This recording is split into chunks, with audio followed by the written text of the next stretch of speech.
Hello YouTube viewers, welcome to my channel Science to Technology. In today's show, Camera Tuesday, we're gonna talk about DJI Mavic 3. So let's dive right into it. Now this puppy Mavic 3 is around $2,000 or more than 2 lakhs rupees in India by the time you can get it here after paying taxes. So it's not the cheapest drone out there, but it's also not the most expensive, like Hollywood grade equipment. So it's what we classify as prosumer equipment. So it's like supposed to be used where you are making money out of it, like say wedding, architecture, things of that nature. Now what's unique about this is people have tried to put as big lens as possible on a drone. That's awesome, it does work, but here's the deal. They have realized what smartphone have realized. Rather than putting one big lens that tries to do it all, it's much more efficient to have two sensors with two different lenses, so they are doing the same thing. So that's the unique selling point of this, and it has a lot of smart hardware that should make your flying a bit more easier, meaning auto return to home, auto obstacle avoidance, meaning a lot of bells and whistles that's supposed to translate into one thing. It should be easier to fly.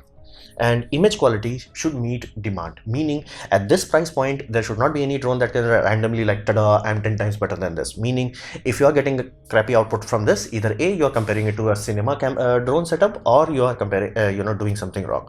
This should give you really good image quality, and it's better than average sensor, because the sensor was the weak link in all drones simply because they wanted to make it as small as possible. This almost reached micro four third size, so it's really good. And Mavic 3 Cinema, there are two variants, Mavic 3 and Mavic 3 Cine. If you get Mavic 3 Cine, it gives you 1 terabyte of inbuilt storage, which is very clever add-on, but it's really useful.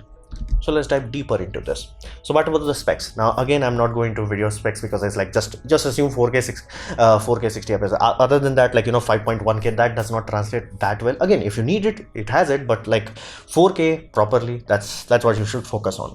Now it has 77 watt hour battery capacity, meaning it's under the aircraft limit, meaning you should be able to carry it in your aeroplane. Aeroplane limit is around 100 watt hour. Now that translates to real world flight time of 35 minutes. Be mindful, company is claiming a lot, but nobody is getting that. And not to mention, the software is designed in such a way that the moment your battery drops to 20%, it will auto land. So that is one thing that you have to be mindful about.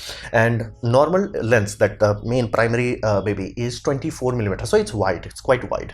And tele is 162 millimeters, so it's surprisingly zoomed in. It's not like 24 millimeter and 50 millimeter, or 24 or 70. It's like 24 and 162. It's like really zoomed in. And if you get the Cine variant, you get the ability to use more files at Apple ProRes 422 HQ format, meaning editing would be butter. You do not have to spend time on it. It's just like you give it to your computer like, I got this, fam. That's awesome. If you do not get the Cine variant, you get MP4 or more outputs, and you can have H.264 or H.265. Still good enough, but again, generally might as well get the Cine variant. So it's a normal drone, but it has extra bells and whistles and smart, clever design with this. Now the smart is the main selling point of this drone. Nothing in this drone is like wow, but everything in this drone is like, I'm genuinely surprised nobody did it before this. For example, USB-C charging. This boggles my mind. It's like, why the heck drones that are tiny, they do not even have battery that are most drones are generally below 50 watt hour. Guaranteed almost 100% of them below 100 watt hour, simply because they want to transport it over air freight. So why they don't use basically USB-C charging? Because here's the deal, USB-C phone chargers are now coming up to 120 watts. So if you are buying something this expensive, there is a very good chance you have a very expensive USB-C power brick. Unless you are in Apple, then good luck to you. But in those sort of scenarios, like why do I have to carry extra power brick? Why, if my laptop power brick could be 80 watt or 100 watt, why not just use that to charge this? This is like, I got this, man. So this is one of those things. It's like, I'm genuinely surprised nobody thought of this. Then it has 1 terabyte inbuilt storage. Now you have to understand one thing about photography. It has way too many small parts, meaning you're gonna forget one of them. And I guarantee you, personal guarantee, ask any photographer who has been in this industry long enough, they would have a scenario where it's like they went to shoot and they forgot their memory card. It has happened to me. It has happened to almost every single one of them. And that's why top 10 tips of photography industry is like, please make sure you put one SD card in your camera bag, one in your, especially if you are a photographer, one in car, one in here, one there, because you're gonna forget card. Sooner or later there will be a day you will forget something, but you will not forget if it's inbuilt. That's awesome, because to forget this, you have to forget the drone itself. So that's a far more. And not to mention, let's say you forgot to charge it. Again, USB-C charging means that you can charge it on site more likely than if it has some proprietary hoo-ha. So that's really good. Now Tele lens is one of those things that you have to be clever about it, because here's the deal: the main lens quality is this much, the tele quality is this much. It's much lower. However, you may say that makes it useless. Yes and no. If you are expecting it to, I'm gonna take a quality photo of something far away, it's really useless.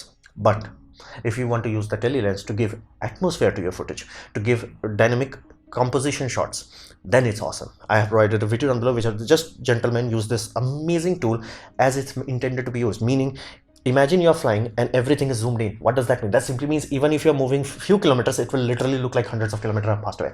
It allows it to create dynamic composition shot, which will look far better than any basic bit shot that is like shot in red camera. This is one of those things. You have to use the tool right way. So having the tele lens simply means somebody in DJI either directly talked with the people who are operating movie grade equipments, and it's like we actually shoot most of the time in tele lens. Like, why not I give that? And again, if people don't know, we have the large sensor to sell them. If they know what to do, they have the tele also. So this is kind of smart move. Dynamic shot composition, because here's the deal. What people care about is like, is the shot goddamn good? Nobody's gonna care. It's like, is it ProRes? Is it 5.18K? Is it 6K? Nobody cares. Can you see what you're supposed to see? Yes. Is it pleasant to look at? Is it interesting to look at? Yes.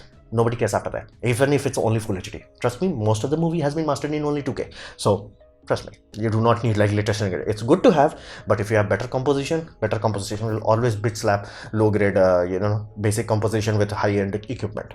So that's good. And you can buy large battery charger cradle, especially desirable for wedding photographers where they have to do shots, because again, each of them, let's assume 30 minutes only, you will go through batteries very quickly. So in those sort of scenarios, that's awesome. Now you have to buy combo kit to be actually utilize this puppy to its full potential, because there are many things that are like just not there in the bare bones kit. So you may want to buy combo kit. Consequence, it's costly in India, ludicrously costly. But what does this drone means? Basically, this is third or fourth attempts, depending how you count, of DJI making a drone. So meaning this drone is not wow, it's everything polished. It's like somebody sat down, it's like, how can I make it far more practical to use? How can I make it easier to use? How can I make it that it gets out of the way and gets you to the shot? So in those sort of scenarios, it's really good and successful equipment. However, it had one of the weird sloppy launch issue, which I'm getting scared because it's becoming a trend in the industry. Meaning Nikon will release a flagship, ludicrously expensive camera, and it will be like, yeah, most of the features will come after the bug fixes, after the firmware update. What the hell? That's happening in flagship. This drone is flagship from DJI.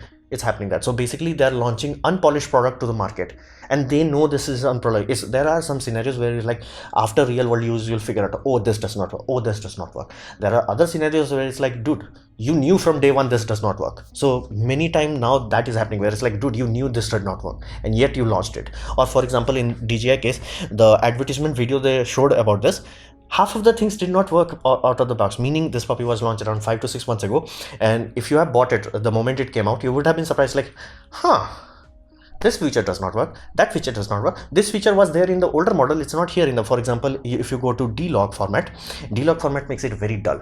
Now problem with dull footage is like, you may have hard time compositing, because like if water body looks exactly like sky body, you will forget how to composition it properly. So every pro level tool, which it is, it's not a super cheap bargain basement product, it's a pro level tool, and in older models they knew that, like they will apply a artificial LUT on it, so that will make it far more easier to compose your shot.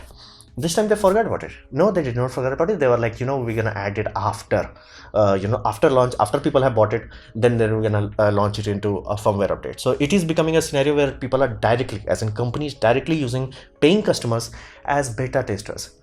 I'm not okay with that, especially if you are costing this much money. So it's one of those things that many serious bugs have been fixed after launches, and sometimes it takes months. For example, in this case, there was one bug, and it should not be there. Like, this is one of those things that should not be there. It should be like, addressed in first moment you start to make prototype. It's like, how long does it take to acquire GPS? It was taking as long as 6 to 10 minutes every time. And you may be thinking, oh, maybe they're only using GPS.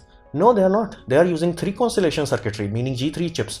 G3 chips generally have GPS, they have Russian constellation GLONASS, and they also have European system of Galileo. That means there are more than enough satellites on top of your head all the time. It should lock on quickly. It did not. It took much longer. and they fixed it. They fixed it in I think January release, and not January release, December release. And that shows that like they knew this for a fact, and that was a whole big patch was just released just for that fixed GPS time thing. I'm pretty sure they knew about it. They just chose it's like just launch it.